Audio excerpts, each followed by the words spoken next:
Good evening, everyone, and welcome to the 2025 Princeton Making an Exonerees Showcase.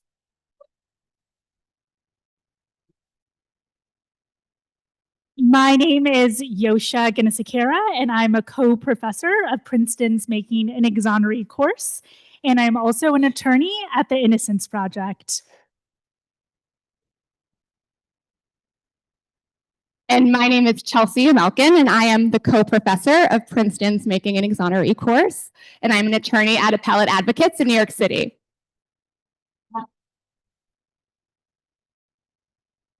We are so excited to see you all here tonight in person and virtually. The Making an Exoneree program was started 7.5 years ago by the wonderful Mark Howard and Marty Tankliff, who are here with us tonight.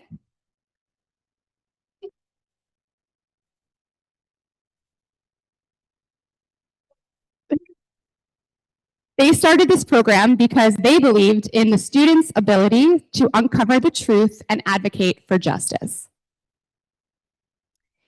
The films you'll see tonight reflect that belief. These amazing Princeton undergraduates sitting before us have spent the... Yeah, give them a round of applause. They have spent the past several months reinvestigating 3 cases in search of the truth.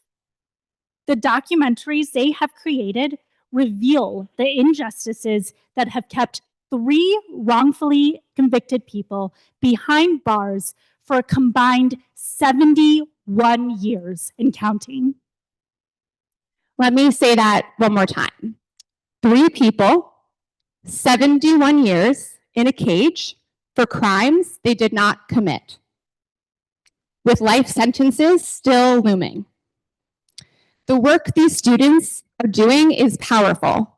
It helps shed light on cases and give hope to people who not only deserve justice, but are caught in the web of a legal system that often creates the exact opposite of justice.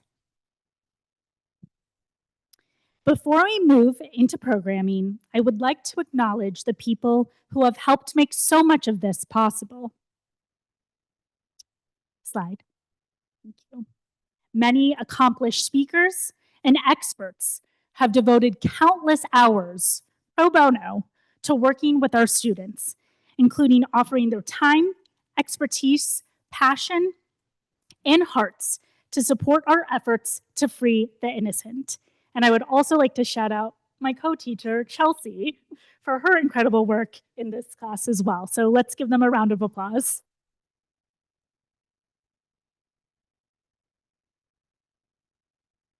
Well, now I have to call out my lovely co-teacher, Yosha, who also happens to be my very best friend. And I just love her so much. There's nobody else in the world I would have wanted to do this with or who I could have trusted to do this with. So I'm very appreciative of this experience. And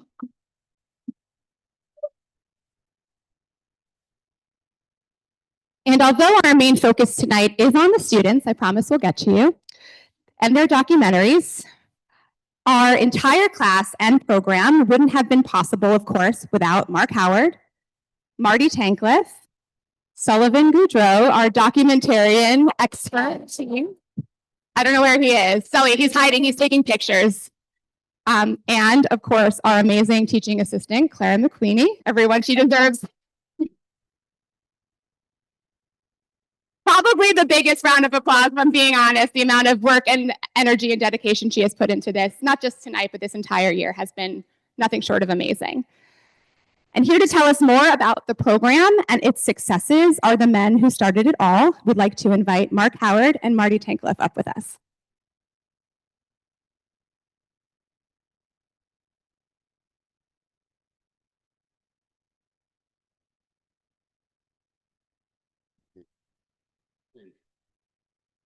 All right, good evening, everyone. It's great to be back here at Princeton for the 3rd year in a row.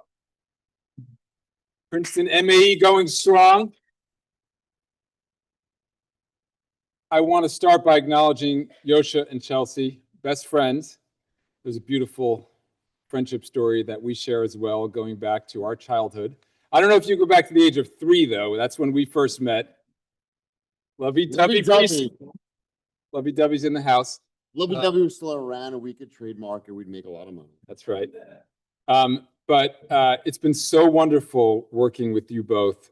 You're truly extraordinary. I want everyone to realize that they both have very important full-time jobs working to free wrongfully convicted and overly sentenced people around the country. Yet this semester, and hopefully for many more semesters, they have been coming to Princeton every Friday, working tirelessly throughout the semester with these amazing students, devoting themselves to our program, to our mission, to helping free the innocent using the incredible work of undergraduate students. So I just want a round of applause for Yosha and Chelsea for the amazing job they've done.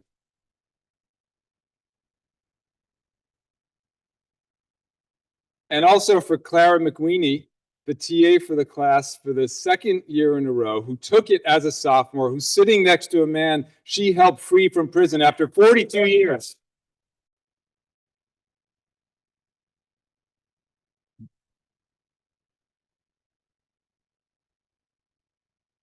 Clara has literally been with the Princeton MAE program since the very beginning.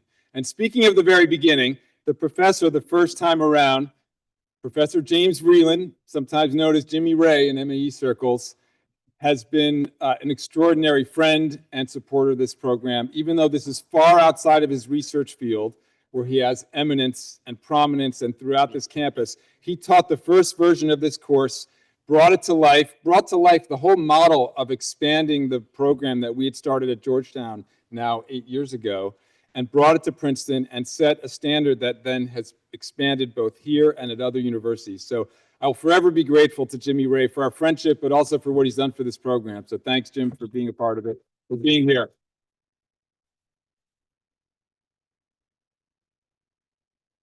And probably 80% of the students here have taken a class from him because virtually every single Princeton student takes his class. If we can go to the next slide.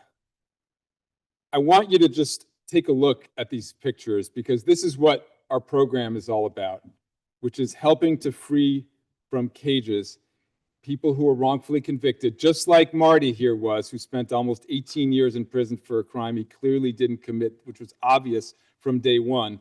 And the same for all these other people up here, 12 people whom we have helped and played a role in bringing them to freedom through this model of having undergraduate students reinvestigate cases, create documentaries, and advocate for people's innocence and freedom. See the joy in those photos.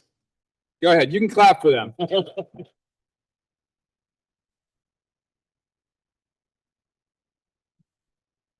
And actually go back. We have two of them in this room. I want them to stand up.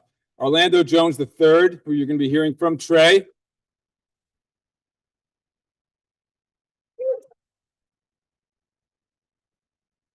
And Princeton's own Muti Ajamu Osajboro.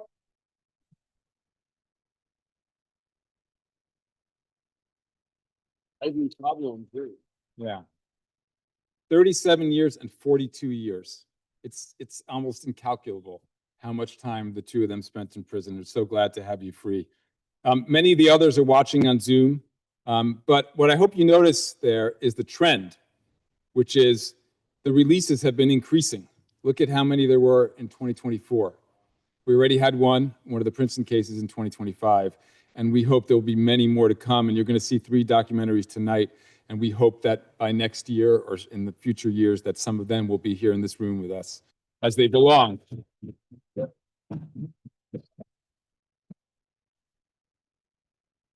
And a final word on the expansion. This program started at Georgetown, where I've been teaching for 2 decades. Marty now has been there for 8 years since we started this program. It was a dream. It seemed foolish, the idea that you could have kids working to help free wrongfully convicted people, where a system itself would not even listen and would not even answer their cries of pain and injustice. And young people working with incredible dedication and inspiration have played a role in their freedom. 12 people, as you saw, are free. I want to highlight that 3 of those 12 are actually Princeton cases. They started with Jimmy Ray, actually, and Muti being the first. And then we have Anthony Mills and then Ivory Dorsey. So actually, if this were a competition, which it's not among the schools, Princeton is definitely winning in terms of the percentages, having 3 of their past cases already be free, and it's wonderful. But we have now the addition of New York University and UC Santa Cruz, and then a partnership that we have with Georgetown Law School in a class that Marty and I initially co-taught, and now Marty co-teaches with Joy Evans, who plays such a huge role in our program. I want her to stand up, please, Joy.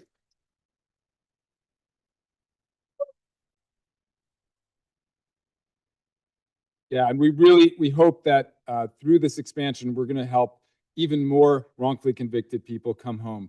Through the 4 schools and the 16 cases that we're working on now, it used to be 5 that we'd have every semester at Georgetown, and then Princeton's had 4 the past few years, 3 this year, but with the other schools, we're now up to 16. But why not have 10 schools in the future? Why not have 50 cases? Why not have hundreds, right? I mean, our mailboxes are full of cries for help, desperate cries for help from people wrongfully convicted. We're going to hear from several of them in a moment, but I want to now pass it over to my dear friend Marty, who's where it all began. Thank you. As Mark mentioned, my name is Marty Tycliffe. I'm the Peter P. Mullen Visiting Professor at Georgetown. I'm also an adjunct professor of law at Georgetown, which is an absolute pleasure because I remember in 2007, I was a jailhouse law clerk. And who could have ever imagined that, a few years later, I would be at Georgetown teaching law school class with Joy. And to me, it's the best joy I have. After being in prison for almost 18 years for a crime I didn't commit, making a commitment while I was in prison to get out, become a lawyer, become a professor, and make a difference. To live that dream is incredible. To work with professors at all of these universities is something I don't think anyone could have ever fathomed. I mean, when Mark and I started teaching the class, it was called, what was it, GovX? 400X was experimental because people thought this is not going to work. It's experimental. And 4 months after our first class ended, we walked Valentino Dixon out. And I remember people said, well, there's nowhere but up from here for us. And for me, it's challenging every day because not only do I do this work, I work with incarcerated individuals throughout the country, but what inspires me every day is knowing the inspiration that we pass on through our students. Every day we hear about students that are continuing to do this work. I mean, just this past week, I had a Zoom with 3 students that were from the Georgetown class 2 years ago. One of them is on his way to NYU Law School. One is on to Berkeley. And what inspires me is that no one is giving up. And I really hope the students in this class understand the work you're doing will last for a long time. Don't stop giving up on these people because they need you. And it's challenging work. I mean, when I first started, I had a full head of hair. And as you can see, I don't anymore. I want to thank my partner, Tara, who's outside counsel or in-house counsel.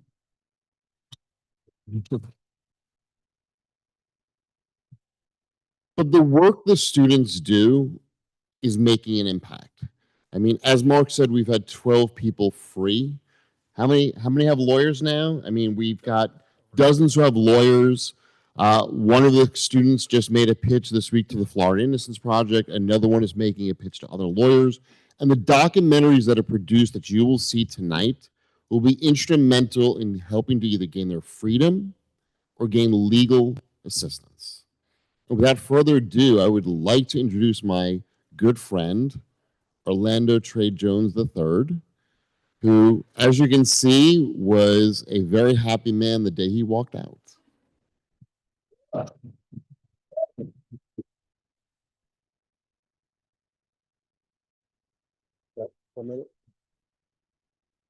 Good evening. How's everyone? All right, everyone good? Oh man, this is such a humbling and privileged experience because as thrilled as I am about this program and what the students contribute to it, I'm saddened by the need that we have for it. Because no one suffers more than a person who has been wrongfully convicted.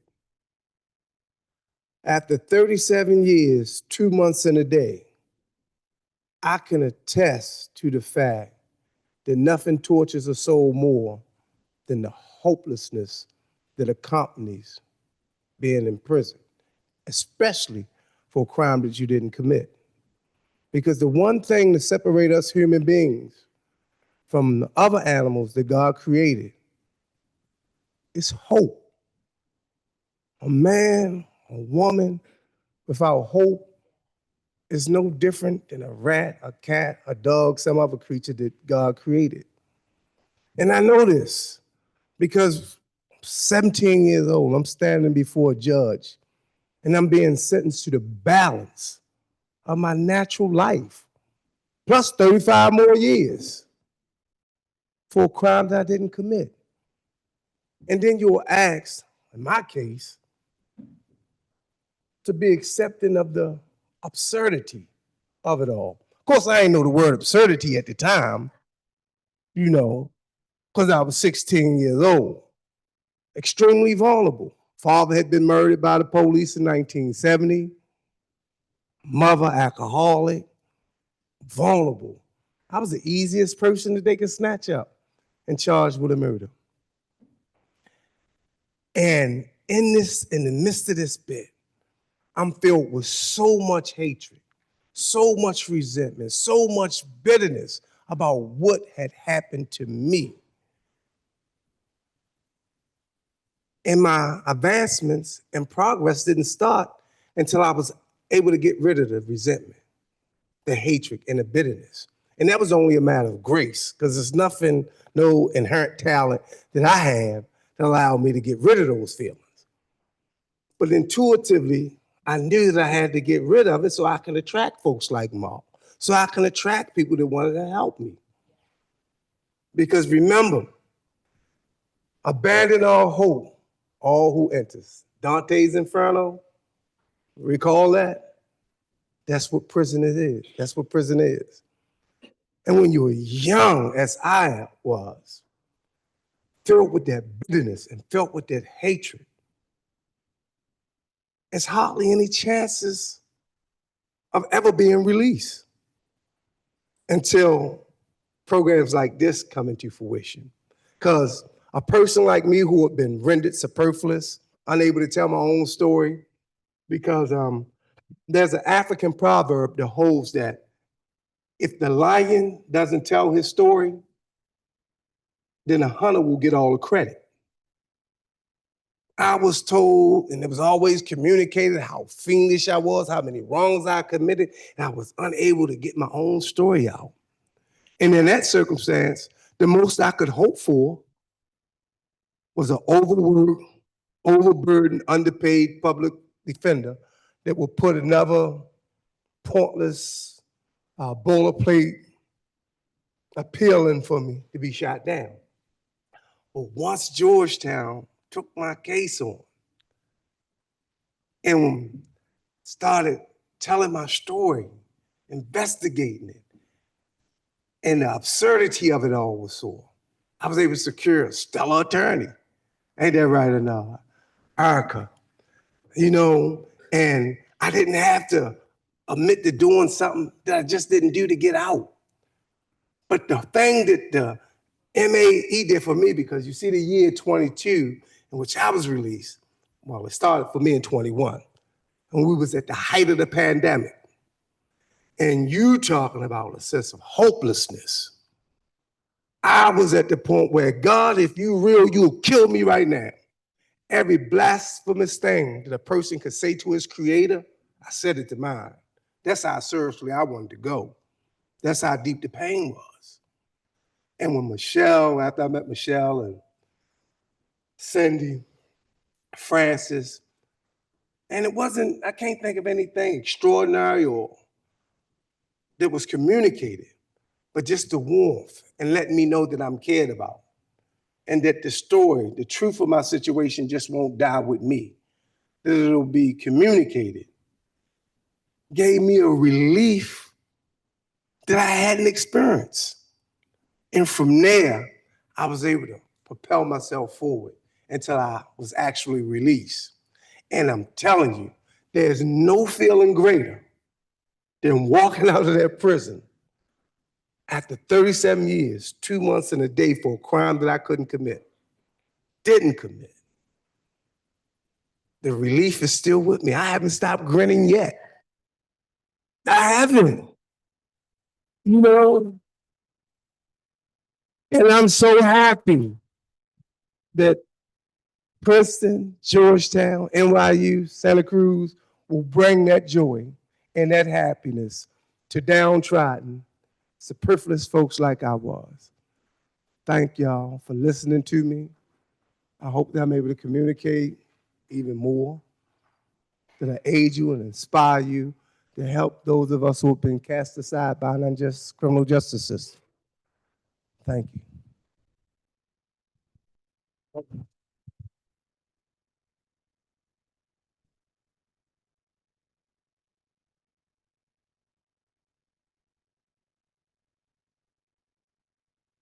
So you can all see why we're so lucky to have Trey be a part of our program, because he has literally lived through it and he's living proof of what we're trying to accomplish. I just want to introduce 3 other team members and then have one of them speak. So I want to have Amanda Lewis be recognized. She works in the background on every single case. Annie Kane, who took the class at Georgetown as a junior, was the TA as a senior, and then worked for our nonprofit larger organization, Making an Exoneree, until recently, and has been a huge part of this expansion, including to Princeton. So thank you, Annie. Thanks for being here.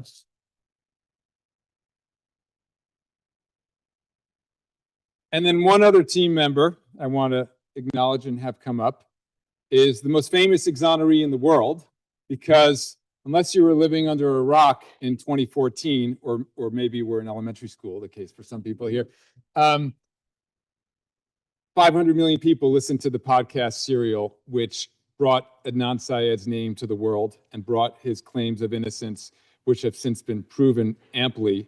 And he walked free after having, by the way, been a Georgetown student in our bachelor's program while he was incarcerated, came free, was exonerated, joined our team at the Prisons and Justice Initiative, and works with the Making an Exoneree program. It's truly extraordinary what he and Trey contribute to our students, to our program, and I'd like to ask him to say a few words. So please welcome Adnan Syed.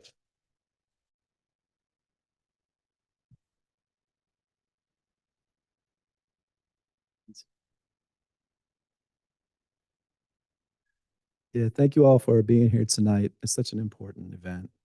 And I think a lot of us, we understand something that, and we see it in the society, that whenever a homicide occurs or some horrible crime occurs where a victim loses their lives, then we know that society embraces that victim's family. A lot of us have seen instances, perhaps on TV, dramatized, or in real life, where the police will go to the family members of that victim and they'll knock on the door and they'll say that we're sorry to tell you that your loved one was murdered or has passed away. And the prosecutors will get involved and they'll assign victim services to go and visit this victim's family and to provide comfort, to provide counseling, to provide financial assistance, perhaps going back and forth to the hospital or to court, as it should be. You know, we want to live in a society and have a community where when something happens to one person, the rest of the community embraces that family and that person. And that's a good thing, and it's a great thing. In cases of wrongful convictions, what so much of society doesn't realize is that there are 2 victims' families. There are 2 victims' families. And what society does is, to the first victim's family, they'll tell that family that your son or your daughter should be here for this birthday, for this Thanksgiving, for this holiday. They should be able to get married and have kids, and they should be able to do all those things. And it's wrong what happened to them. But to the other family, the family of the person who was wrongfully accused and wrongfully convicted and wrongfully sentenced, often to decades, if not multiple life sentences in prison for crimes they didn't commit, they tell that family that your son doesn't deserve to be home, that your son does not deserve to be at that birthday or at that Thanksgiving meal.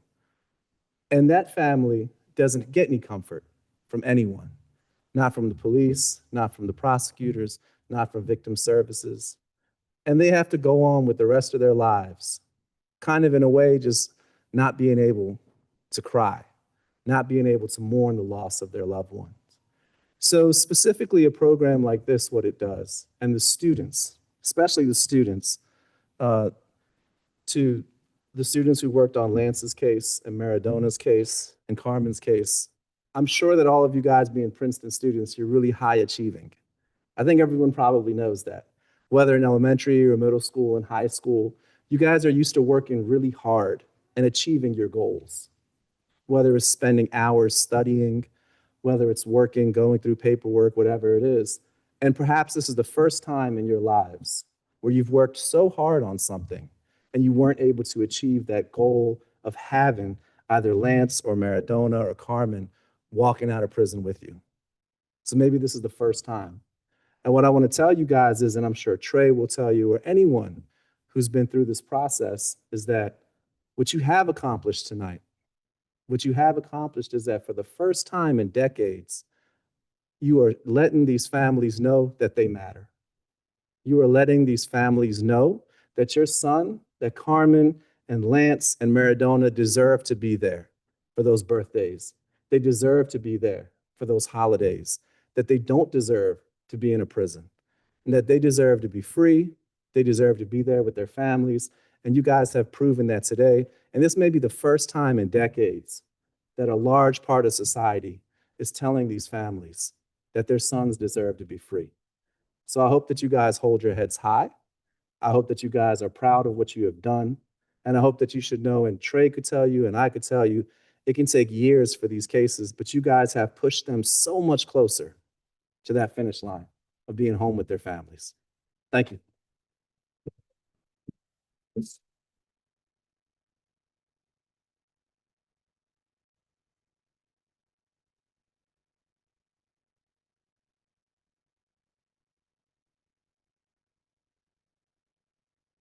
Thank you so much, Adnan and Trey, for your powerful words. At this time, we would love to call for all wrongfully convicted and freed people in the room to stand, including Trey, Adnan, Jabbar, Marty, Muti, and anyone else we may have forgotten. Please stand.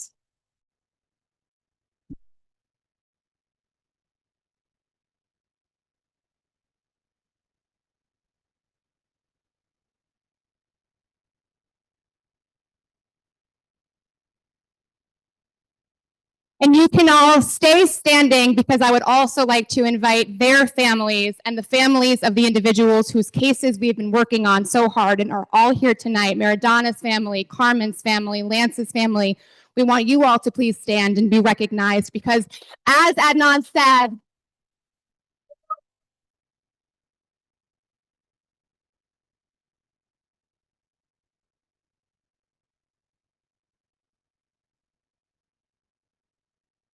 we appreciate all of you, and we appreciate that our three wonderful program participants have these communities behind them in this fight for justice, and we so appreciate all of you for being that community for them.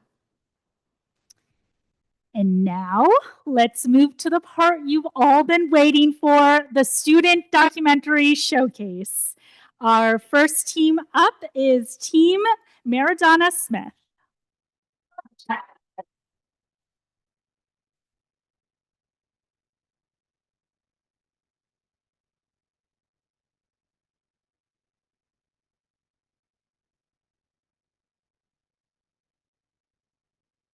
Good evening, and thank you so much for being here tonight. My name is Ari Eno.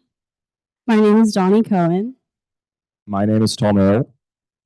And I'm Hadra Hamid. Virginia Pollock, our Georgetown law student who couldn't be here tonight, was also an essential part of our team.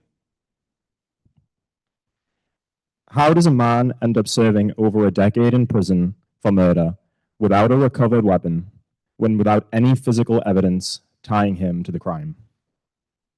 Why does the carceral system cling to a dubious confession extracted in an unrecorded interrogation and the testimony of a witness who admits she was told exactly what to say for a $1,500 reward? This is the reality for Maradona Smith, who has been incarcerated for the past 11 years for a crime he did not commit. A story shaped by pressure and silence and carried forward by resilience, clarity, and an unwavering pursuit of truth. Over the past semester, we've had the deep privilege of working alongside Maradona to reinvestigate his case. It's been more than research. It's been a relationship. His clarity, generosity, and strength have grounded every step of this process. Despite being incarcerated, Maradona remains someone who brings light to every situation, whether that be through his warmth and consideration or his love of singing. Moments like his spontaneous rendition of Party in the USA continue to take us all by surprise and warm our hearts. We would also like to thank and recognize both of our amazing professors, Yosha Gunasekera and Chelsea Amalkin, who has not only played an instrumental role in the fight for Maradona's freedom as his attorney, but also guided us as our professor and our mentor. And finally, we're deeply grateful to have the support of Maradona's family, and in particular, his incredible mother, Cynthia Dubois, here tonight.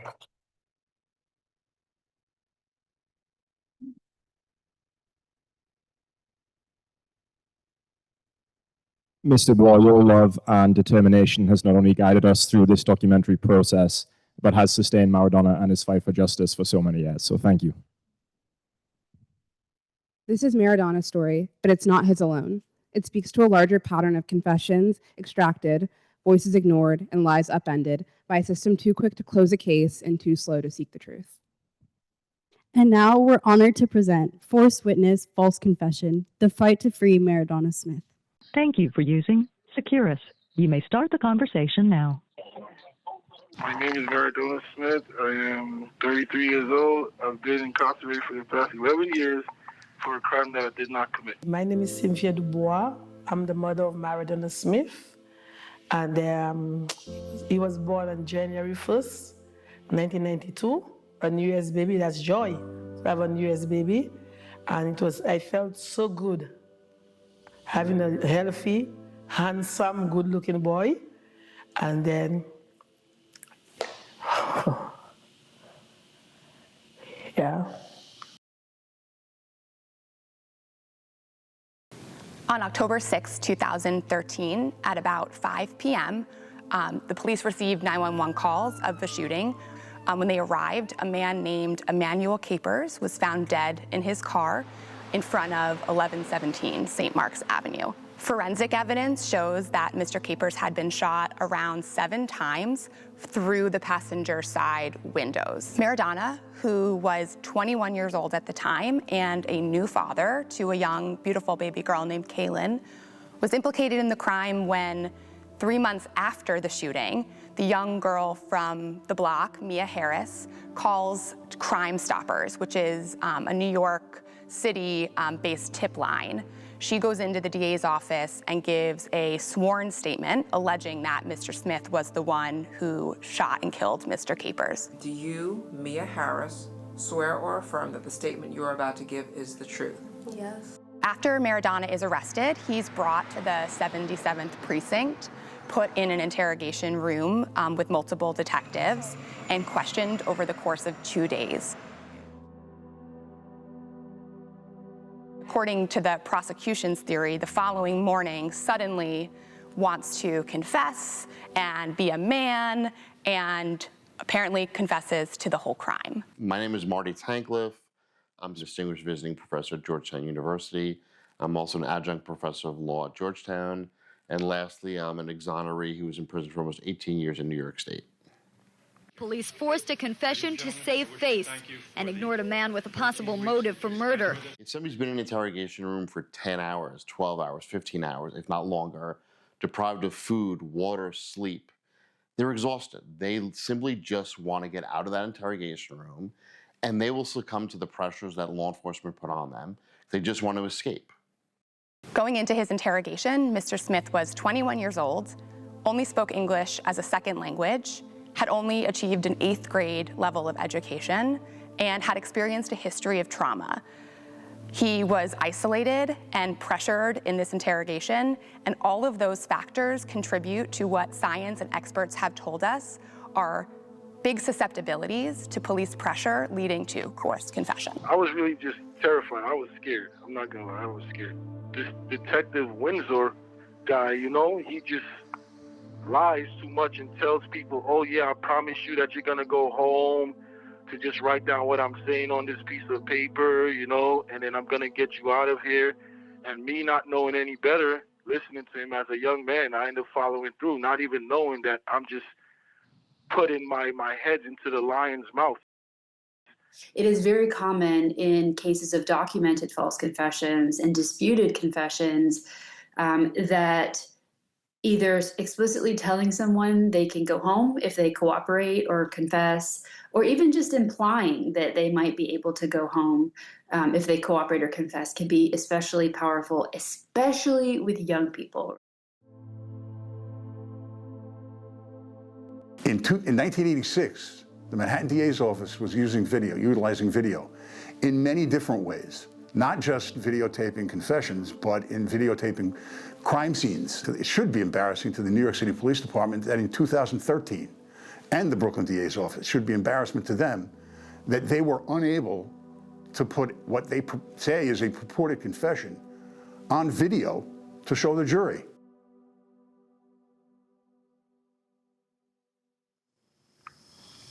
And that day, I could remember he was so strong. He stood up and he said, they asked him to say something. He said, "I'm going to jail innocently." He said that to them. And I started crying. And he told me, "Ma, don't worry, God is good."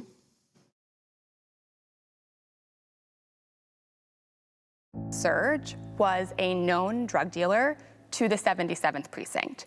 He had a criminal record for drug dealing in and around the area where Mr. Capers was murdered.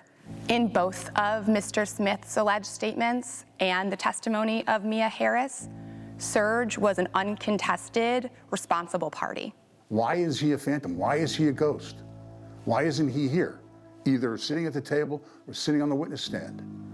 That would have been one of my biggest attacks on the prosecution case.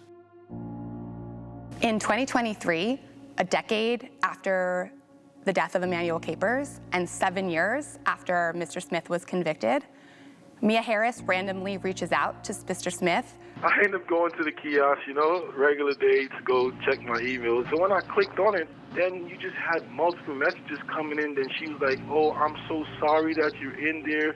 It's my fault. I was coerced to do this to you. You're not supposed to be in there. You didn't kill anybody. And I'm just so sorry. I'll do anything to get you up out of there." Also around the time of the shooting, Mia was pregnant, and the police or the prosecutor, according to Mia, threatened to get child services involved if she were not to cooperate in the prosecution against Maradona. It's police and prosecutorial malpractice, what they did in this case. If he's truly the guy, then why not do your job?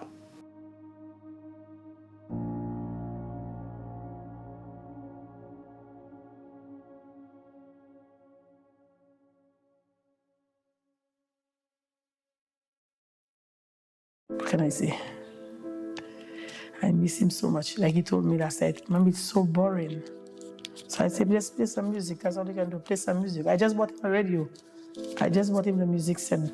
I had my mom's radio while I'm in here, you know, so that I could play my little music and sing my little songs, you know. As I'm incarcerated right now, when I listen to music, certain songs will bring me back to the past of like where I first heard it from or where I was at when I first heard it, and I was thinking about stuff like that. So it kind of take me out of here, you know, in a sense of way it would release me out of prison.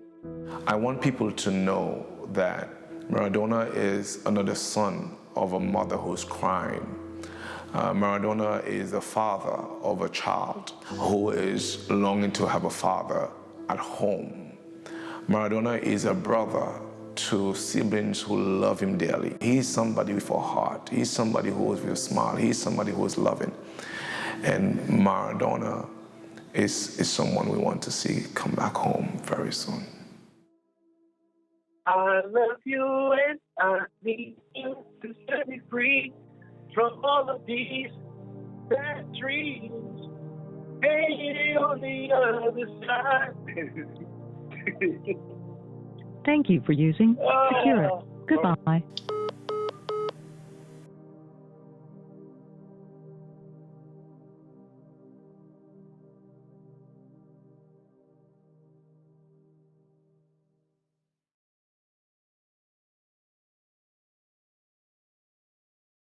More time, let's give it for Team Maradona Smith.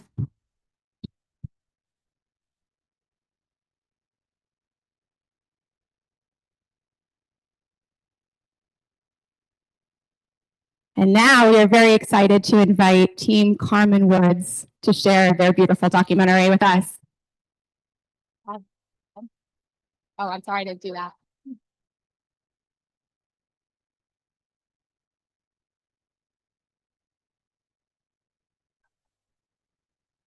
Thank you for using.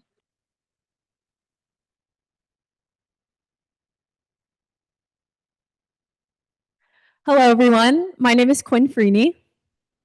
I'm Kendra Sue. And I'm Wilson Kahn. Steph Pusilides was the Georgetown law student we worked with this semester. I want everyone to think about the last time you had a night out with your friends. If you're a Princeton student, maybe it was here at an eating club. Maybe you went to a movie or a concert. You might have even gone out to a bar or two, which is what Philadelphia teenager Carmen Woods was doing in the early hours of May 16th, 1982. While Carmen Woods was out that night, cherishing his time with his friends, a murder he couldn't possibly have had anything to do with occurred on the other side of his neighborhood. Nonetheless, with the stalling police investigation, Carmen became the subject of a vengeful, violent witch hunt conducted by the victim's father and another neighborhood man named Homer Lane. Carmen was eventually convicted of a murder that he did not commit based almost entirely on Homer Lane's eyewitness testimony, which was entirely fabricated. His last night out with friends was over 43 years ago. Carmen Woods has maintained his innocence throughout the lifetime that he has spent behind bars. He has kept a strong relationship with his many siblings and has made an active effort to play a big role in the lives of his two children. As he has aged, he has also become a mentor for young men who have come through the prisons where he has been incarcerated. Everyone who has come into contact with Carmen speaks very highly of his moral character and his will to fight for his own release. Over the years, Carmen has educated himself on the legal issues in his case at the prison law library, as well as filed petitions on various issues while incarcerated. Currently, he is in the midst of a legal battle regarding evidence that was withheld from him at the time of the trial, 43 years ago, which was only discovered a few years before today. We want to take this opportunity to thank Carmen's family for generously allowing us into their homes,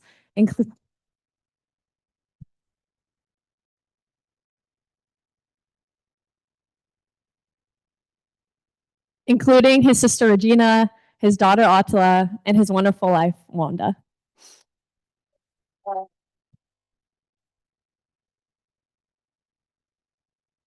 Carmen has also had a massive, unwavering system of support, and we would like to take a moment to recognize everyone that has come before us in working for his exoneration. So if you guys could please stand, we want to recognize you again.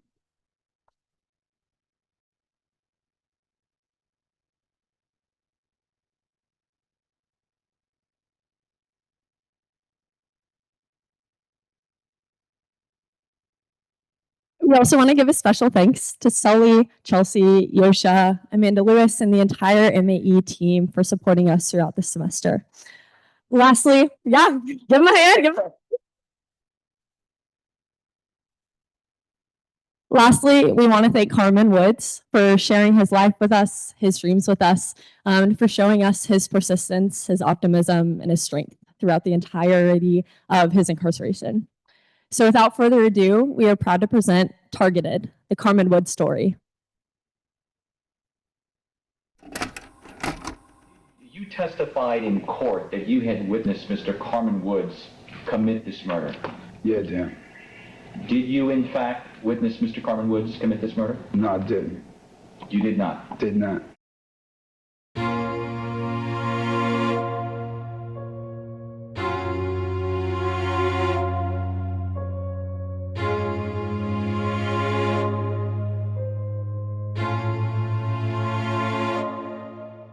On May 16th in 1982, shortly after 2 a.m., Chester Laws Jr. was shot and killed on North Felton Street in West Philadelphia. Police showed up on the scene. They canvassed the area to find any witnesses and search for any suspects that might be around. They didn't really come up with any solid leads.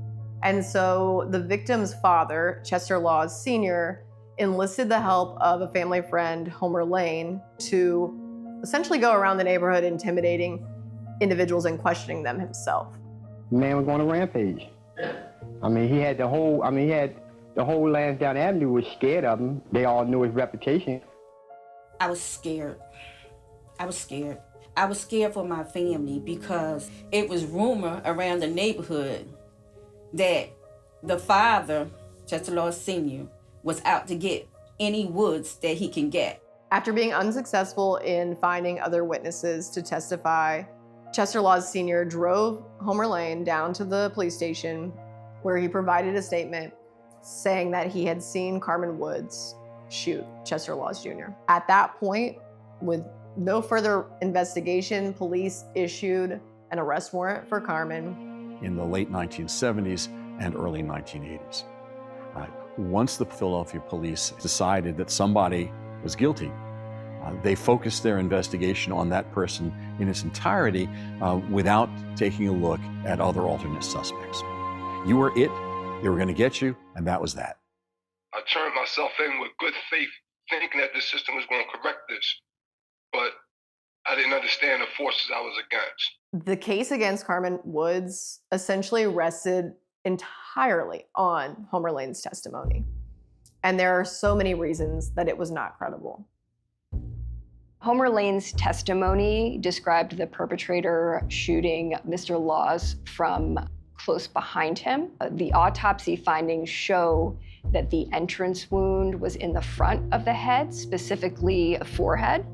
So to me, that's difficult to imagine how that could occur from a perpetrator shooting Mr. Laws directly from behind, from up close. There are multiple eyewitnesses to Homer Lane's whereabouts the night of the crime that conflicted directly with his statements. One individual, Mr. Morrison, the defense attorney could have called was Adam Green. Adam Green would have testified if he were called to the stand that he actually was with Homer Lane at the time of the crime in an entirely different part of the city. There's no way in the world he could have seen it because he was in North Philadelphia with me. 7 years ago, I went to Carmen's lawyer and told him what happened and told him that I would come to court and testify to what happened. And somewhere down the line, the word got out, and I was threatened that if I did show up in court the day that Carmen went on trial, that somebody was going to kill me. And when that happened, I said, I'm not going. At trial, Homer Lane was asked explicitly if he knew Carmen Woods was the shooter from the start. And he responded saying that he had an idea, but he wasn't sure. Chester Laws Sr. pretty much used Homer Lane to convict someone of his son's murder. When I got convicted, my mother was in the courtroom. So I looked at my mother, and she was just at a loss. She understood probably that I would be gone for a long time. And it wasn't too long after that I lost my mother. And I know emotionally that it had broke her a whole lot. Homer Lane recanted not just once, not just twice, but 3 times. His first recantation was a sworn affidavit that he wrote himself. The second sworn affidavit was actually on camera, taken by Mr. Woods' attorney at the time. He even gave a third recantation to the media, to a local news station. Besides Homer Lane, there was no other eyewitness that linked Carmen Woods to the crime. Additionally, there was no forensic or physical evidence whatsoever that Carmen committed this crime. Mr. Woods continues to sit in prison despite the fact that there is no longer any evidence that suggests that he was a murderer.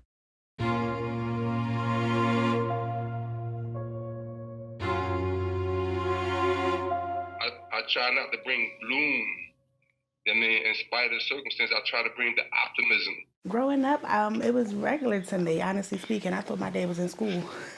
So to me, every so often I was going up to visit him in college. As I began to gain a better understanding, I realized I was no longer going up to a college to see my dad. I was actually going up to a prison to see my father. My daughter definitely, she acts from time to time, and I kind of pivot back and avoid the subject, honestly speaking. I don't know how to explain to a 5-year-old that even if you don't do the wrong thing, you can still be accused of doing the wrong thing. I actually got to be in the cell with my father for about a year. That was the only time I actually was close. He tried to take me on a basketball court and show me. I ain't gonna lie, he beat me. And he wanted to do that probably for a long time. He showed me some moves, but he didn't know I had some moves too. I was asking him about stuff that he'd been through. He's asking me stuff on a more personal level about what I've been through. I know the day I left, someone else told me that he cried. He didn't show me, but I cried too. After so many years, justice needs to be served. He needs to be home with his family.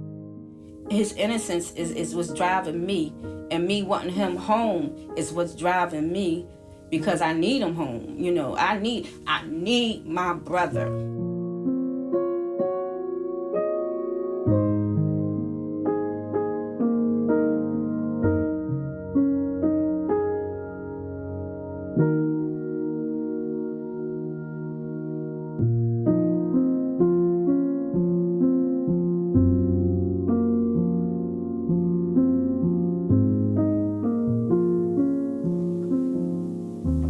Look, oh, gosh.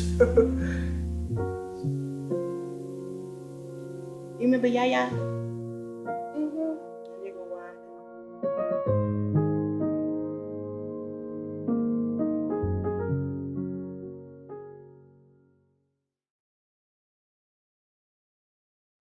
Finally, last but certainly not least, we have Team Lance Alford.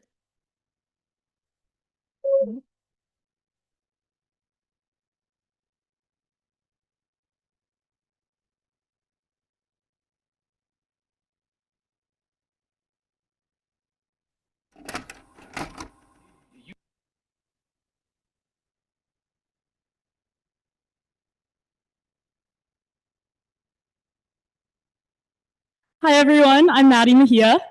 I'm Julia Kingston. I'm Adriana Awald. And I'm Nelson Rogers. We'd also like to thank Catherine Cunningham, who is our Georgetown law student who worked very hard on this case, but unfortunately was not able to join us tonight. On May 22nd, 2005, a murder that Lance Alford didn't witness, didn't know about, and couldn't have stopped changed his life. Around 11 p.m. that night, a man named Salvador Martinez was shot and killed near Dudley Grange Park in Camden, New Jersey. Lance Alford was miles away from the scene of the crime, at home with his girlfriend Aisha and his mother Gloria. Yet, for nearly 2 decades, Lance Alford has paid the price for this crime. It has been an incredible honor to get to know Lance and to work on the production of this documentary, as well as the reinvestigation of this case. Through emails, calls, and visits to New Jersey State Prison, we've had the privilege of building a relationship with a man who has been victimized by a system that too often fails the very citizens it's designed to protect. Lance is an incredibly kind, thoughtful, and gentle person. He is utterly devoted to his family and his faith. Even in the face of staggering injustice, Lance has always had a positive attitude and a heart of gratitude. We wanted to extend a special heartfelt thank you to first Lance for giving us the opportunity to tell his story, and second off his family. You graciously let us into your homes and into your lives. We really appreciate the unwavering support you've given both to us and to Lance. Without you all, this work would not be possible. From the bottom of our hearts, thank you. Thank you. Finally, just before we watch the documentary, I have the privilege to extend only a small number of the thank yous that are owed to the many people who helped us out. not the least of whom are Chelsea and Yosha, Clara, Sully, Annie, Marty, Mark, among many, many others. And then finally, Justin Bonus, Lance's lawyer, who, we'll give them a round of applause. Yeah.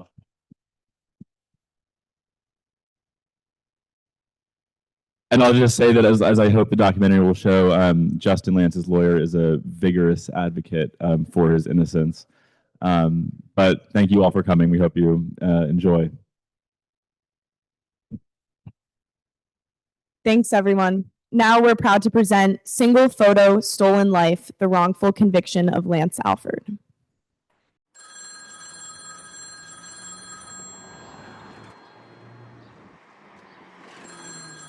Oh, that's Lance. Lance Alford. An inmate at the New Jersey State will be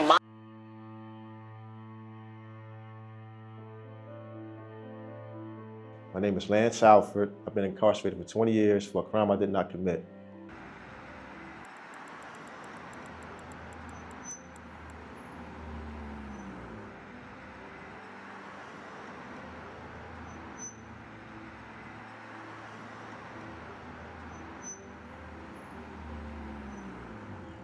I watched this crime point blank in front of me. I was sitting on the bench.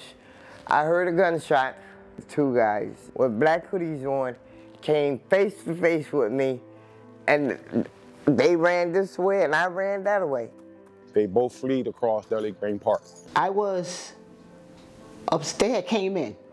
They came in, I think it was a little dark. And the news was on, and I heard that somebody had got killed in Camden. So I'm yelling downstairs, yo, Poopy. I said, you want ice? Y'all down there? They was like, yeah. I said, y'all here? It's on the news, somebody got killed. I know they was downstairs the night of the killing of the guy. So we came in the house around 8:30, 9 o'clock. We didn't go back out.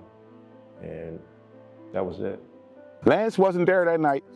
Lance had nothing to do with that. I know his demeanor. I know how he walks. I could have seen him from afar to just say, hey, that's Lance right there. This is not him. I seen the guys were shorter than me. They weren't even my height, and Lance has always been taller than me. He just wasn't there.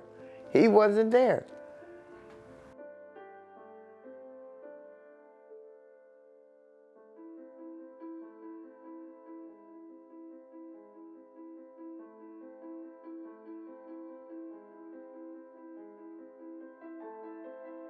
Kim, he flat out told me that he knew nothing about this case and he did not know Lance. They had picked him up or grabbed him from the street. They took him to the prosecutor's office. They put him in a room with them. The two investigators told him, until you tell us what we want, you're not getting out of this room.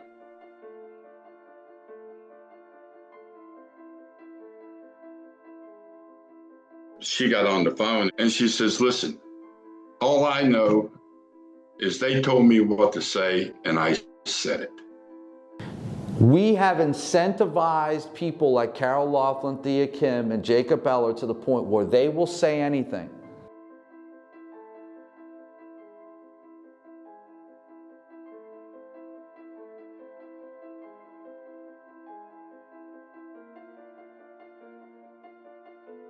They were supposed to do sequential photo arrays. Didn't happen in Lance. They showed a single photo. They knew the law. What do? Claim the witness knows the person. Now you don't have to do an identification procedure. Somehow, Jacob Eller knew Lance, even though he says a totally different name. Carol Laughlin somehow knows Lance, even though she says 2 different times that the guy isn't even from the area. Steve Kim doesn't even say he knows Lance, and they still show him a single photo. They never give a description of Lance. They don't know Lance's mama. They don't know where Lance lives. They don't know anything about Lance. And if you look at the conditions here for that identification, I think what you're seeing is kind of a perfect storm for misidentification. It follows essentially none of the consensus recommendations for how you should be doing eyewitness identification procedures. And when you take a single photo, these are the most, without question, suggestive forms of identification. The police are telling you this is who committed the murder. That's what they're doing. What they're really doing is trying to force identification. As a former detective investigator for 3/4 of my life, I don't cut down law enforcement. Never have, never will. But I just never seen so many blatant lies in my life.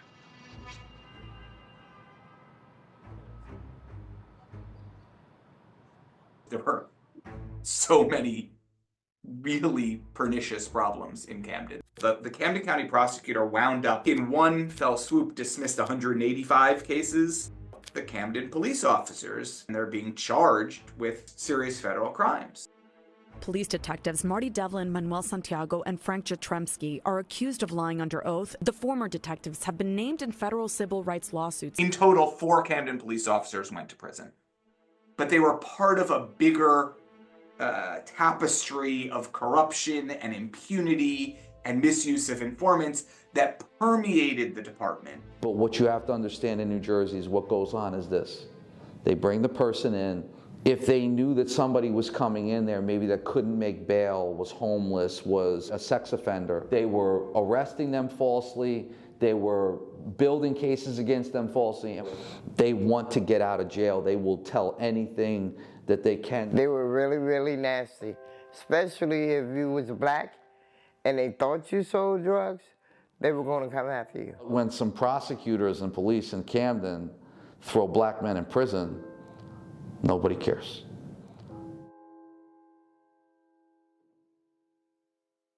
All right, let you finish doing what y'all doing. Okay. All right, I love you. I love you more. All right, bye-bye. All right. It hurts, you know, walking around every day. I think about going home, you know, and I think about my mother. She's getting older, and I talk to her every day. Lance's father got killed in '88, December the 10th, 1988. Your dad just got shot. I'm 8 years old. You know, just hearing this news. This is the first time I've been, family been touched with gun violence. That's why I know one thing about my sons. They ain't shooting nobody. They ain't killing nobody. He's not even like a hard guy. He's not like some guy you're going to, oh, Lance is coming, no, he's not that. When they sentenced him to 72 years, that broke my heart. I couldn't do nothing. Sit in the dining room, just cry. Just cry. It's just, y'all just don't know, it's hard to see your child locked up for something they ain't do. It's so hard.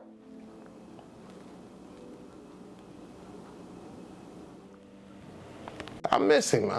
You know, that's my little brother. He wanted the best for everybody. I just wish that he was home now because it would uplift my family. It would bring that bond back. Oh man, it get me a little emotional, man. Oh man. I hear my mother tell me that she's waiting for me to come home and she don't know if she gonna. Hearing that she's getting weak and weak, oh, it hurts me, man. Oh man. I'm trying to stay strong for my family. They don't see the weak side of me. You know, I don't try to cry in front of them and nothing like that because I gotta be strong. And it's hard. I try to stay strong with my family out there, my brother. Yeah, it hurt when I started thinking about my mother going through a lot, man. You know, and she really been my rock. You know what I mean? I pray every night that I could just see my son come home before I die.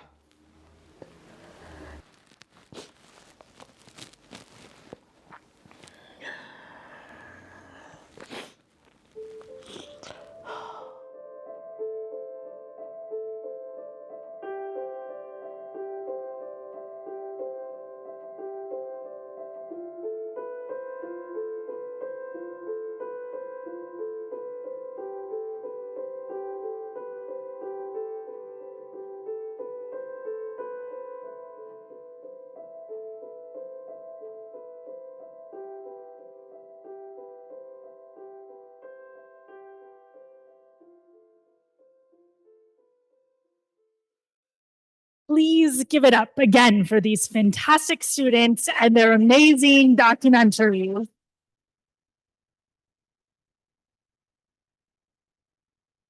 Every part of what you saw, from the filming to the editing to the stories to the interview questions, were done by our amazing students.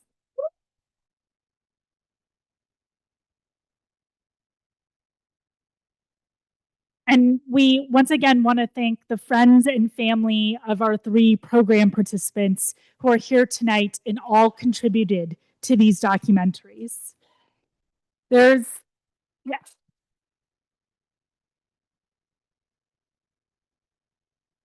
And there's no one more grateful for this hard work than the program participants themselves. And I actually believe we have someone live on the line.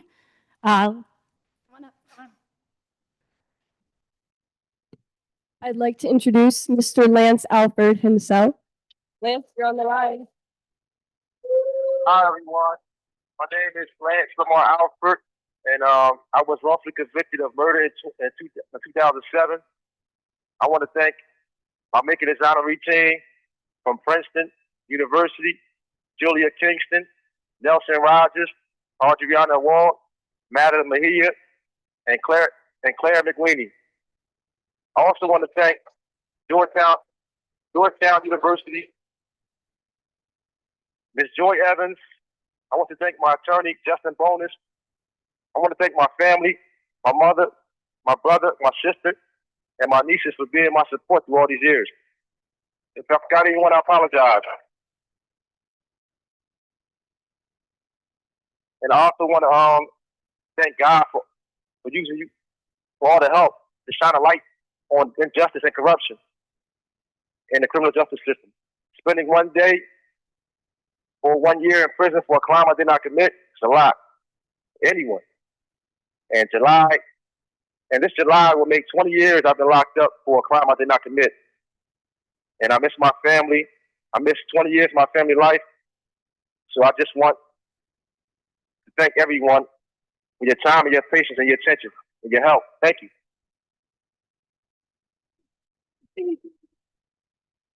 And Lance, this is Chelsea, one of the professors. I think you know that your family is here, but they're here for you and for always, but here tonight in particular, showing you love. So we're all here for you, and we appreciate you being on the phone. Thanks, Lance.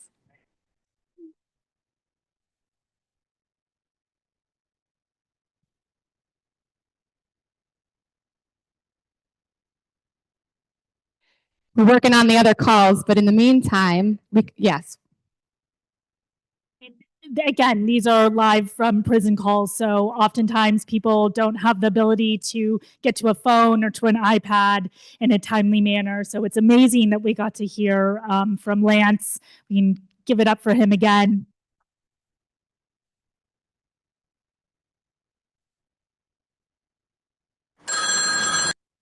We do have some other pre-recorded messages from our... Hey, guys, my name is Maradona Smith.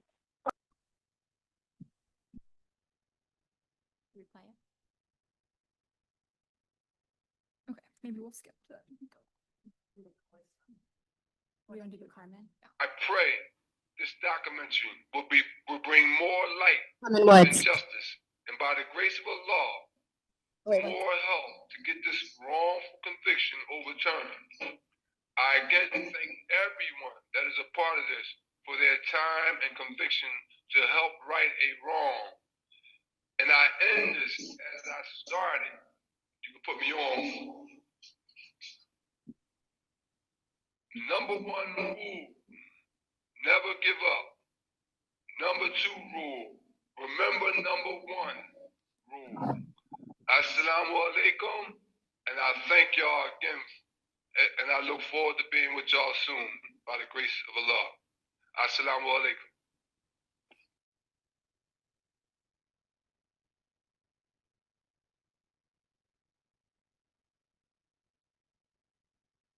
I think Maradona is trying to call, but we're going to play his pre-recorded message in the meantime. Hey, guys, my name is Maradona Smith. I've been incarcerated for the past 11.5 years for a crime that I didn't do. I came about this program, this innocence program, through my lawyer, Chelsea, and she had explained to me what was going on with a few students at a university. She kind of explained to me that what's taking place with the students and what has been going on, and asked me if I would like to be part of the Innocence Project program, doing a documentary, and I said, sure, why not?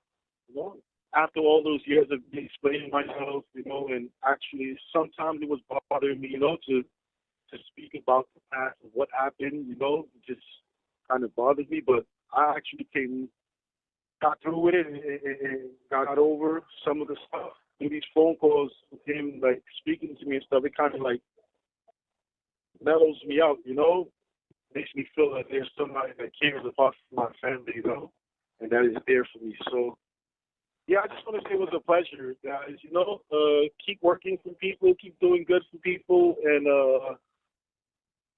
yeah, God is great. You know, just have to keep thanking Him and keep pushing forward for my release out of this prison system. Hopefully, it'll be soon. I just want to thank you guys very much, very, very, very much for what you guys have done, and also Chelsea, thank you so much for the work that you have done for me and the work that you are doing for me right now. So I just want to thank you so much. Yeah.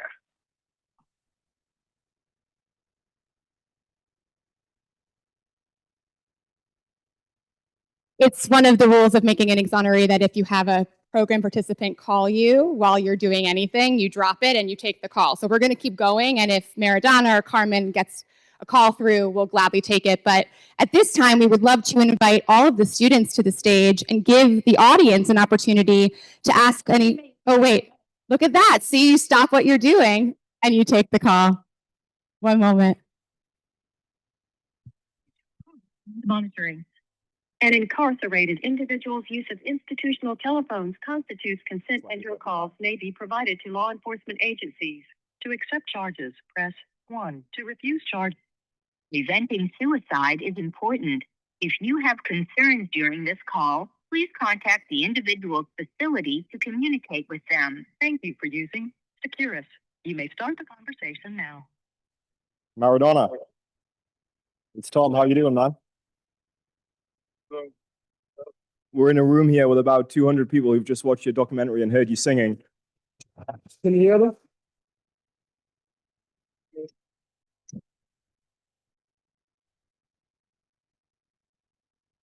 What do you want to say to them?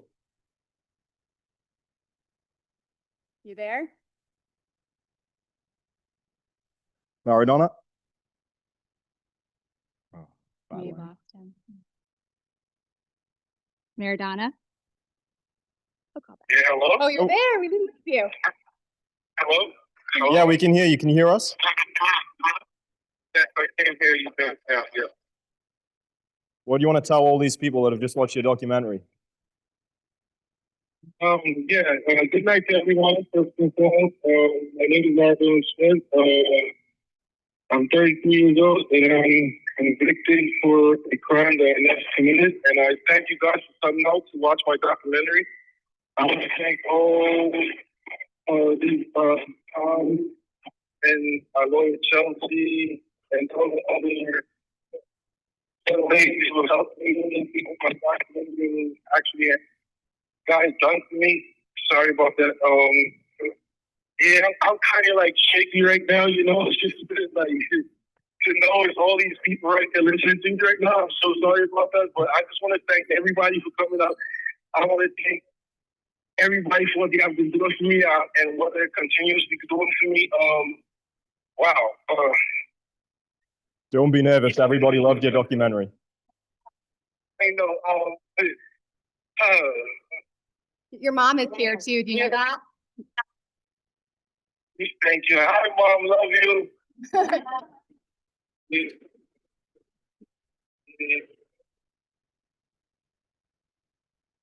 Yeah. That's funny. Just thank everyone. You know, I'm sorry for being so shocked and shaken right now, but I just thank everyone for coming out and watching my documentary. Well, we thank you for sharing your story with us, and this whole room of people can't wait to see what happens next for you, okay? Absolutely. Thank you. Everyone's rooting for you, buddy. Everybody let them know how much you're rooting for him.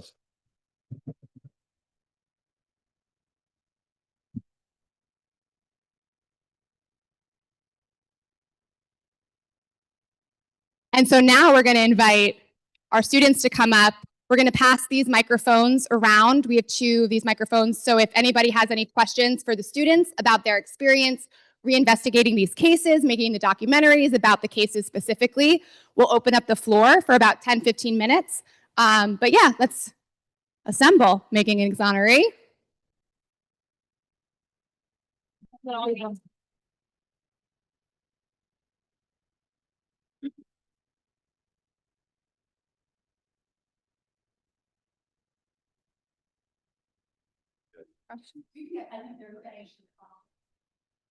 So anyone have any questions, feel free to raise your hand. Okay, we have some hands. Claire.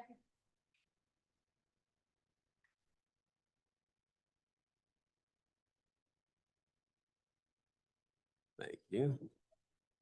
I just want to say thank you all. You all did a good job, and we appreciate what you're doing.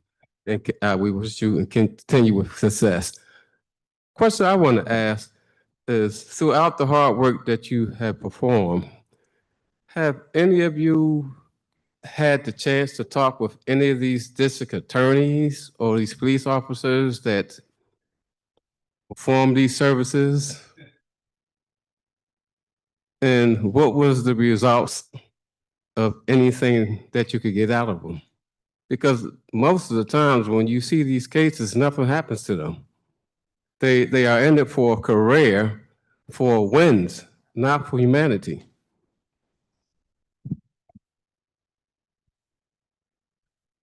I would say for our case specifically, we had some ties to a former Philadelphia prosecutor, Marty Devlin. He actually recently had a case for perjury in Philadelphia that we attended. Unfortunately, he was acquitted or was not found guilty on those charges. So obviously, we do recognize that this is a system that is very broken, and we're doing the part that we can to repair it. But in the case of Camden specifically, the police has been completely defunded and then reinvigorated again in 2013. So I would say there is hope for things to be better, but it's a long and weary process.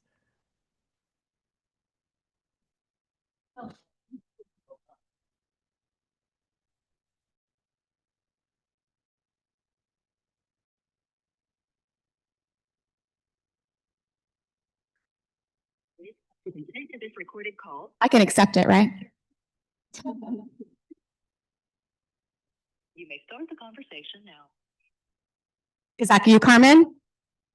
Yeah.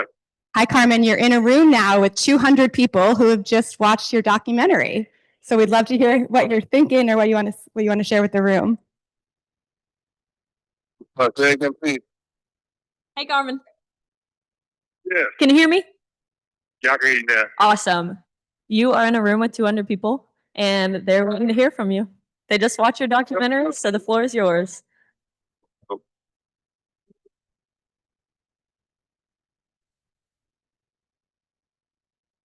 Thank you. I appreciate y'all. Definitely. Good evening. My name is Carmen Woods, as you know. I came to prison on May 20th, 1982, at the tender age of 19 years old. It will be 40 as of May 20th, 2025, a couple weeks from now. This criminal system has robbed me my 20s, my 30s, my 40s, and my 50s, up to some of my 60s. I left all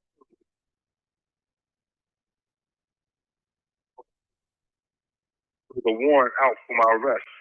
I have never been back. However, this is not my home. I don't care how long it's been. And I will be going home soon by the will of Allah. Thank you. Thank you. I've been incarcerated. I've been wrong.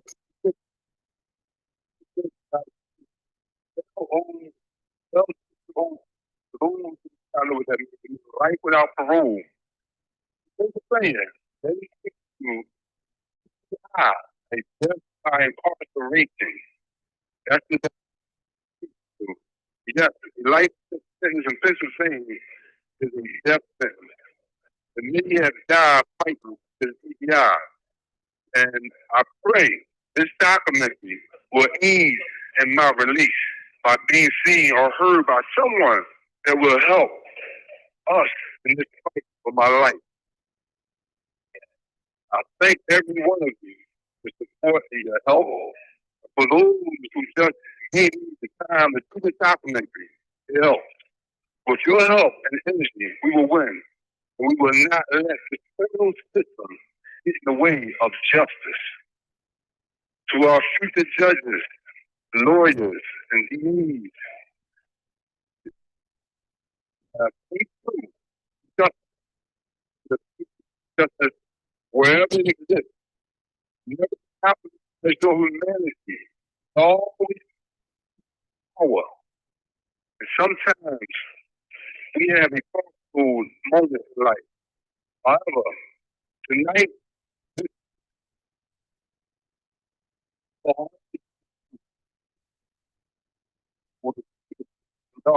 with me. Now I look forward to your support, and I pray this document is a success, and I hope y'all got a lot out of it. And this criminal system has been robbing us, many of us, of our lives in these prisons. And thank y'all. I'm gonna keep it short, because I know time is precious right now.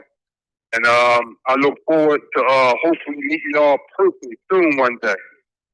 And keep me in your prayers. Thank you, Phil. I'll take the phone. You stay up here. Hey, Chelsea.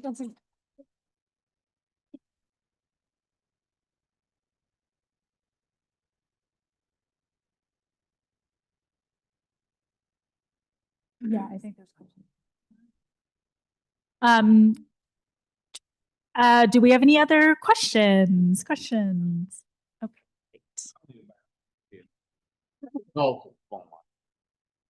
Where else will these documentaries be shown at? Because they are very powerful documentaries. Short but powerful. Where else and who else is going to be seeing these documentaries?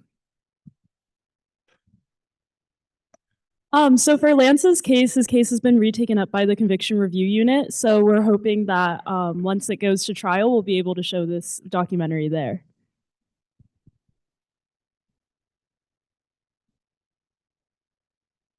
I can answer that question. With all the documentaries, we slowly release them on YouTube, and they're also on the Making Exoneree website. Quite often, the documentaries are utilized in applications for clemency, parole, presentations to lawyers, and presentations to conviction integrity units. So this documentary will get out into the world, and we encourage people to spread these videos and share with other people.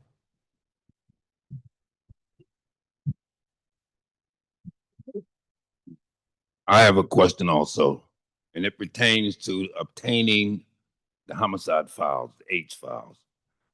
Do you guys find it difficult to acquire those files from the district attorney's office? That anyone? Maybe the Woods team could also, oh, they're still on the phone with Carmen. So this pertains, I think, the most to the Carmen Woods case, which has been, as most of you know, an uphill battle in terms of changes of lawyers and changes of judges and lots of, logistical difficulties, including obtaining the H file. So we still haven't gotten it. I'm pretty sure that Mr. Woods' first attorney has it and his new attorney is having trouble getting it. It should not be as difficult as it has been. I don't think it should be, and I think we could talk about it more if you'd like. But also every state is different with these things. So that is specific to Carmen's case. Where Maradona's case is in New York and where Lance's case is in New Jersey, that process is also very different.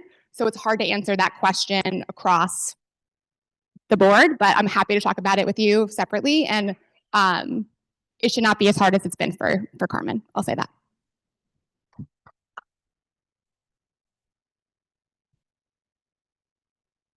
My question is, many of the states now have what they, under prosecutors in the different cities have created what they call conviction integrity units. I know in Philadelphia, Krasner, they have released a lot of people who went through the conviction integrity unit.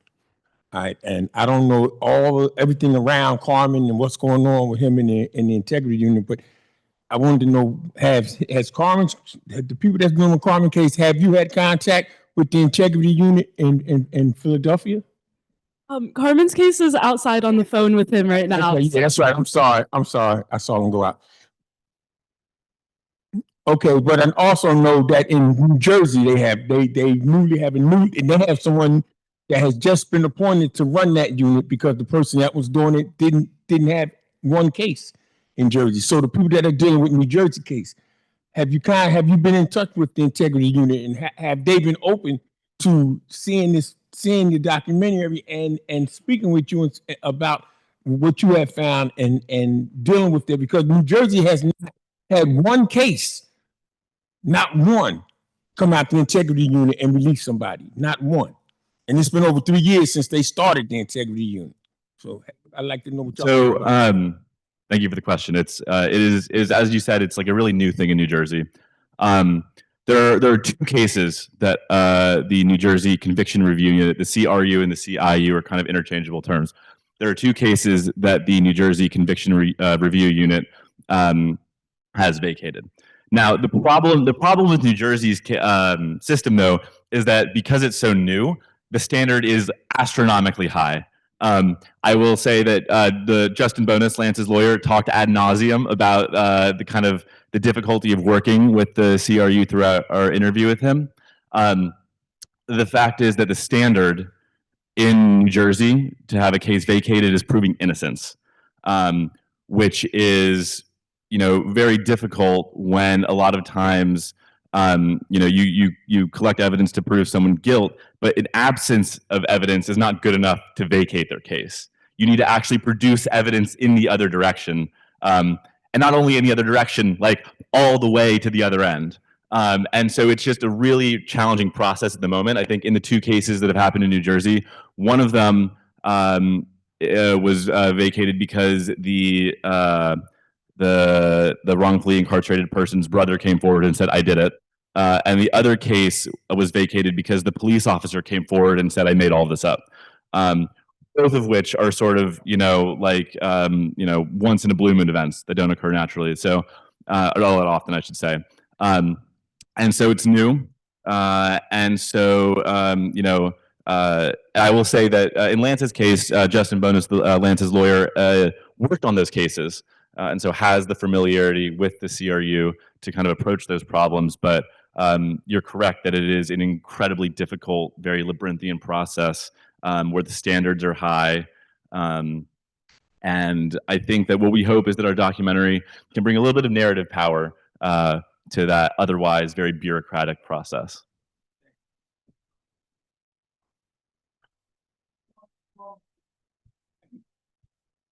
Oh yeah, so let's quickly go back to Carmen's crew questions, and then we do have a couple also online that we'll get to next as well. What was the question that was asked?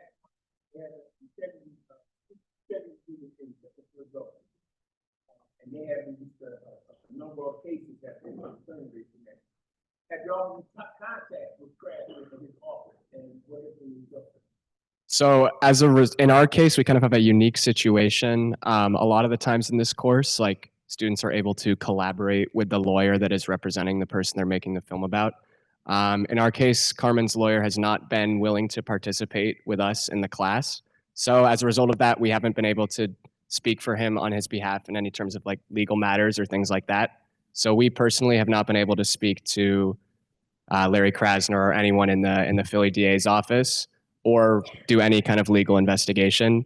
I know that it's definitely a potential future avenue to go to the conviction review unit because I believe that has not been done yet in Carmen's case. But we ourselves, just by virtue of the legal situation, have not been able to speak to Larry Krasner or anyone in the office.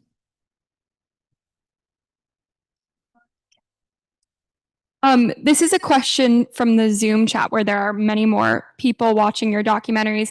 And this is from Gina Kenny, who is the wife of a program participant from last year's cohort who is still incarcerated. And she's wondering if you had prior interest in wrongful convictions, and since reinvestigating these cases, if your career paths have shifted at all, if you've been inspired to do more things surrounding wrongful convictions. Yeah, thank you for the question. I can answer this one. I feel like I've always been very interested in knowing more about the criminal justice system. But what inspired me towards wrongful convictions was actually my first Making an Exoneree screening like this one freshman year. I came to this room and I sat here as an audience member and I thought I would love to take this class. And since then, I've come to every single screening they had, and now I've been a part of one, which is amazing. It's attending programs like these and working with people like these that I've been able to gain the experience and interest that I have now, especially knowing what I know about wrongful convictions and how unfortunately often they happen.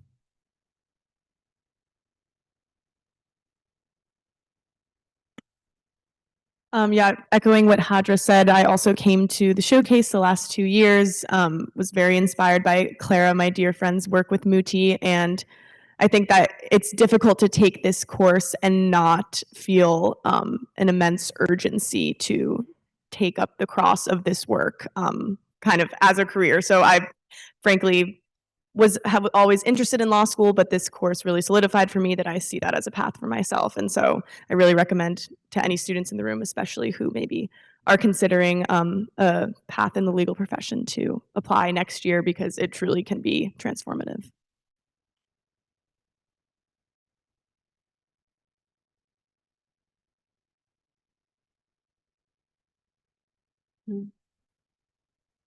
Oh, hi, I'm Regina Woods, Carmen's sister.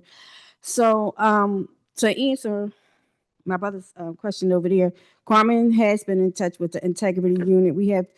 We sent documents, videos, some of the videos y'all probably seen already, in reference to the interview with Homer Lane and so forth, so forth. So yes, we have been. But my question is, because for years we have, and I'm not sure, so I'm just going to ask it anyway. For years, we have applied to the Innocent Project, and I think they have affiliation. I know it's not totally the Innocent Project, but what I want to know is, and they turned us down on several occasions because Carmen case didn't have any DNA. It was based on circumstantial evidence, and they weren't taking cases a long time with circumstantial evidence. So what I want to know, do you guys know? Because there's so many cases out here where these people are convicted based on circumstantial evidence. Every case does not have DNA. You're absolutely right. And I'll let Yosha take this one, but we are two practitioners who specialize in non-forensic cases. So there is certainly, there is a universe of these cases where where there's no forensics at all, we investigate them as non-DNA cases. But Yosha, who works at the Innocence Project, could probably also give you a better answer. Yes. Unfortunately, I'm so sorry that we haven't been able to take your case. We receive truly thousands of applicants every year, and there's so many people in need. I will say that the Innocence Project is hoping to expand to non-DNA cases. I'm actually in charge of expanding that. We still are not taking non-DNA cases yet, but we recognize the need, all of these cases that desperately need justice, and we hear you and we want to take more cases. We're still a small nonprofit who is trying to do as much, but we are hopeful, videos like this, and this is why we love MAE, because we're shouting all stories. There's no restrictions here of innocence to everyone, and we hope desperately that Mr. Woods' story through this documentary will be able to get out, will be able to get more traction with the CIU. That's why we do this work, and it's very different than some of the other nonprofits out there. So we're both so happy to be able to be a part of it and be a small part of Mr. Woods' story. And just so everybody knows, these cases don't end tonight just because the documentary and the showcase is over. As part of Mark and Marty's model is that once they are a program participant for MAE, you are always a program participant for MAE. So the students are encouraged to continue their relationships and their advocacy with their program participants. And we as attorneys, even though we're not, I am Mr. Smith's attorney, but as not, they're not our clients per se, but we are their forever advocates. So we will always be in touch with you about their cases, whatever we can do to offer, whatever the students want to do. You heard from Mark, there are kids from these cohorts who, are there when their people get out because they've stayed on course and they've stayed, in the fight with them. So we encourage them to continue these relationships and continue the work as their lives go forward as well.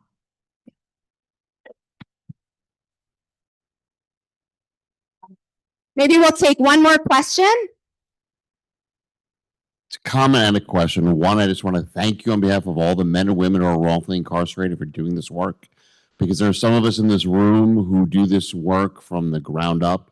Some of us have started doing this work when we were in prison. The big question I have is that what kind of investigations did you do that was different than the original lawyers? Because in so many of the cases, we see that the students uncover evidence that should have been uncovered from the very beginning.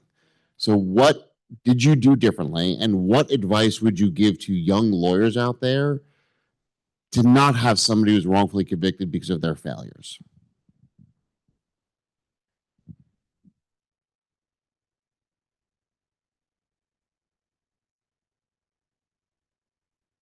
Thanks, Marty. I would say that it's sort of a difficult question to answer because I don't want to sort of rag on past representation, but I think maybe in general patterns that we've seen is it's very common for public defenders who are really overworked and underpaid to not have the time to go and visit the crime scene and ask themselves, could this crime have even feasibly have happened in the way that the defense is saying it, did.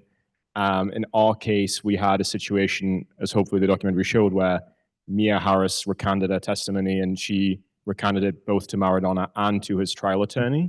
And I guess you could say that it's disappointing that at that point, that recantation was not elevated sooner, which is now a few years old and hasn't really made its way into the sort of formal legal system yet. So I think what we say for advice for young lawyers, just you got to read every page of the document, which is really tedious when there's thousands and thousands of pages, but it turns out that the bit you're really looking for is always like on page 999 of 1,000, which is what makes it into the documentary. And yeah, you got to just do the hard work, go to the site.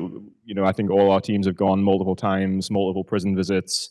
Team Alpha to get that footage had to jump through all kinds of hoops to be able to film in the prison, which is really rare that you guys got to see that footage from inside the prison. That hardly ever happens, and it added a lot to that documentary. So it's kind of just like working really hard, I think. I don't know if anyone has anything to add.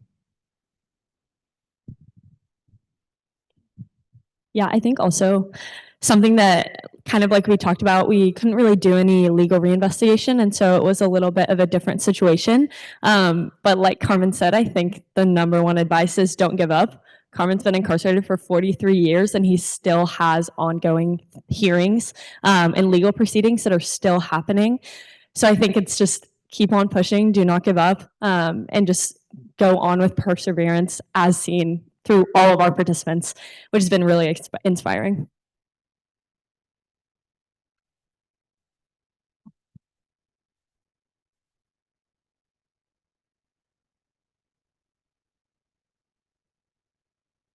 Any last minute questions? We're going to let these kids sit down. One more question. Yeah.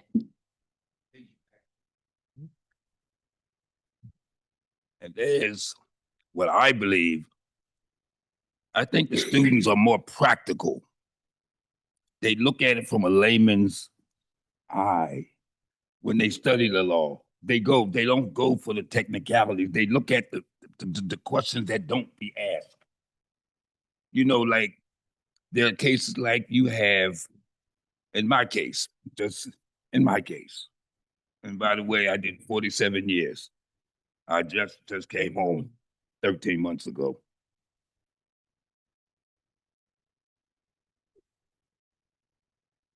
Don't want to make this about me. This is about Carmen and the other two brothers. But what I'm saying is they had a statement from the victim that said I had nothing to do with the case. But because he didn't come to court, they couldn't use the statement. It would have been hearsay. But I just got a lawyer that decided to take a Brody. And a Brody means just take a chance. And he put it in his file. And a judge read it and decided, she said, out of my 5 arguments, the first 2 showed the dishonesty from the police department, that they knew it was a statement saying I didn't do it. But they wouldn't present it basically because of that. I'm not coming to court. but he gave a statement that night, one of the victims that survived. And the second part was they didn't use the statement to impeach the only witness 5 years later. But as laymen, I know you students would have seen that and would have delved into it differently. And I honestly believe that. But the experts know they couldn't have got that over, so they didn't want to finish that. I mean, look at these guys. Everybody wants to talk to them, right? All right, guys, feel free to take a seat back down. Thank you. Give it up again to Princeton's 2025 Making an Exoneree cohort.